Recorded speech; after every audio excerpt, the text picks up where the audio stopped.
ರಾಜ್ಯ ಉಪಚುನಾವಣೆಯಲ್ಲಿ ಗೆದ್ದು ಬೀಗುತ್ತೇವೆ ಅನ್ನೋ ಲೆಕ್ಕಾಚಾರದಲ್ಲಿದ್ದ ಮೈತ್ರಿ ಪಡೆಗೆ ಮುಖಭಂಗವಾಗಿದೆ. ಚನ್ನಪಟ್ಟಣ, ಸಂಡೂರು, ಶಿಗ್ಗಾವಿ ಕ್ಷೇತ್ರದಲ್ಲಿ ಕಾಂಗ್ರೆಸ್ ಜಯದ ಕೇಕೆ ಹಾಕಿದೆ.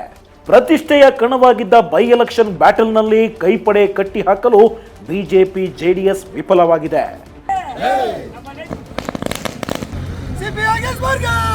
ಬೈ ಎಲೆಕ್ಷನ್ ನಲ್ಲಿ ಚನ್ನಪಟ್ಟಣ ಹೈ ವೋಲ್ಟೇಜ್ ಕ್ಷೇತ್ರವಾಗಿತ್ತು. 2 ಎಲೆಕ್ಷನ್ ನಲ್ಲಿ ಸೋತಿದ್ದ ನಿಖಿಲ್ 3ನೇ ಬಾರಿಗೆ ಅದೃಷ್ಟ ಪರೀಕ್ಷೆಗೆ ಇಳಿದಿದ್ರೆ ಬಿಜೆಪಿಯಿಂದ ರೆಬಲ್ ಆಗಿದ್ದ ಯೋಗೇಶ್ವರ್ ಕಾಂಗ್ರೆಸ್ನಿಂದ ಸ್ಪರ್ಧಿಸಿದ್ರು. ಇಬ್ಬರು ಸ್ಪರ್ಧಿಗಳ ರಾಜಕೀಯ ಭವಿಷ್ಯ ಇದೇ ಎಲೆಕ್ಷನ್ ಮೇಲೆ ನಿಂತಿತ್ತು. ಆದರೆ ನಿರ್ಣಾಯಕ ಚುನಾವಣೆಯಲ್ಲಿ ಸಿಪಿವೈ ದಾಖಲೆಯ 1,12,388 ಮತ ಪಡೆದಿದ್ದಾರೆ. ಕಳೆದ ಚುನಾವಣೆಯಲ್ಲಿ ಎಚ್ಡಿಕೆ ವಿರುದ್ಧ 10,000 ಮತದಿಂದ ಸೋತಿದ್ದ ಸಿಪಿವೈ ಇದೀಗ ನಿಖಿಲ್ ವಿರುದ್ಧ 25,357 ಮತ ಪಡೆದು ಗೆದ್ದು ಬೀಗಿದ್ದಾರೆ. ಬಿಜೆಪಿ ಜೆಡಿಎಸ್ ಒಗ್ಗಟ್ಟಿನ ಹೋರಾಟದ ಮಧ್ಯೆಯೂ ರಣಕಣದಲ್ಲಿ ಯೋಗೇಶ್ವರ್ ಗೆಲುವಿನ ನಗೆ ಬೀರಿದ್ದಾರೆ. ಚನ್ನಪಟ್ಟಣ ಗೆಲುವಿನಲ್ಲಿ ಡಿಕೆ ಬ್ರದರ್ಸ್ ತಂತ್ರಗಾರಿಕೆ ಕೂಡ ಕೆಲಸ ಮಾಡಿದೆ. ಇಳಿ ವಯಸ್ಸಿನಲ್ಲಿಯೂ ನಿಖಿಲ್ ಗೆಲುವಿಗಾಗಿ ಪ್ರಚಾರಕ್ಕೆ ಧುಮುಕಿದ್ದ ಎಚ್ಡಿಡಿಗೆ ಮುಖಭಂಗವಾಗಿದೆ. ಟ್ರಬಲ್ ಶೂಟರ್ ಮಾಸ್ಟರ್ ಪ್ಲಾನ್ ಮುಂದೆ ಕುಮಾರಸ್ವಾಮಿ ರಣತಂತ್ರ ವರ್ಕೌಟ್ ಆಗೇ ಇಲ್ಲ. ಅಷ್ಟೇ ಅಲ್ಲ, ಕ್ಯಾಂಪೇನ್ ಅಖಾಡದ ಕೊನೆ ಕ್ಷಣದಲ್ಲಿ ಜಮೀರ್ ನೀಡಿದ್ದ ಕರಿಯ ಹೇಳಿಕೆ ಕೇವಲ ಸದ್ದು ಮಾಡಿದ್ದೇ ಹೊರತು ಜೆಡಿಎಸ್ಗೆ ಯಾವುದೇ ಮತ ತಂದುಕೊಟ್ಟಿಲ್ಲ ಅನ್ನೋದನ್ನ ಫಲಿತಾಂಶವೇ ಹೇಳ್ತಾ ಇದೆ.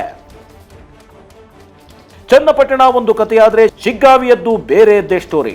ಉಪಸಮರದ ಮೂಲಕ ಚುನಾವಣಾ ರಾಜಕೀಯಕ್ಕೆ ಎಂಟ್ರಿ ಕೊಟ್ಟಿದ್ದ ಮಾಜಿ ಸಿಎಂ ಬೊಮ್ಮಾಯಿ ಪುತ್ರ ಭರತ್ ಮೊದಲ ಪರೀಕ್ಷೆ ಫೇಲ್ ಆಗಿದ್ದಾರೆ. ಅಷ್ಟೇ ಅಲ್ಲ, ಮಗನ ಸೋಲಿನ ಮೂಲಕ ಕ್ಷೇತ್ರ ಕೂಡ ಕೈತಪ್ಪಿದ್ದು ಬೊಮ್ಮಾಯಿ ಯುಗ ಅಂತ್ಯವಾಗಿದೆ.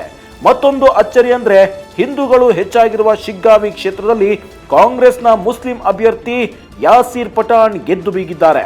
ಚುನಾವಣಾ ಅಖಾಡದಲ್ಲಿ ಧರ್ಮ ರಾಜಕಾರಣವೇ ಹೈಲೈಟ್ ಮಾಡ್ತಿದ್ದ ಬಿಜೆಪಿಗೆ ಅದು ಕೂಡ ಕೈ ಹಿಡಿದಿಲ್ಲ. ಚನ್ನಪಟ್ಟಣ ಹೈ ವೋಲ್ಟೇಜ್ ಕಣವಾಗಿದ್ರೂ ಮತ ಎಣಿಕೆ ದಿನ ಕಾತುರ ಹೆಚ್ಚಿಸಿದ್ದು ಮಾತ್ರ ಸಂಡೂರು ಕ್ಷೇತ್ರ. ಕಾಂಗ್ರೆಸ್ನ ಅನ್ನಪೂರ್ಣ ತುಕಾರಾಂ ಗೆಲುವು ಸಾಧಿಸಿದ್ರು. ಕಾಂಗ್ರೆಸ್ನ ಭದ್ರಕೋಟೆಯಲ್ಲಿ ಈ ಬಾರಿ ಬಿಜೆಪಿ ಕ್ಯಾಂಡಿಡೇಟ್ ಬಂಗಾರು ಹನುಮಂತು ಟಫ್ ಫೈಟ್ ಕೊಟ್ಟಿದ್ದಾರೆ.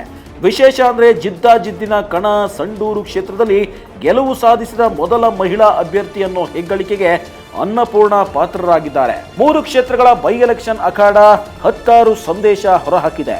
ಭದ್ರಕೋಟೆಯನ್ನ ಎಚ್ಡಿಕೆ ಬೊಮ್ಮಾಯಿ ಕಳೆದುಕೊಂಡಿದ್ದಾರೆ.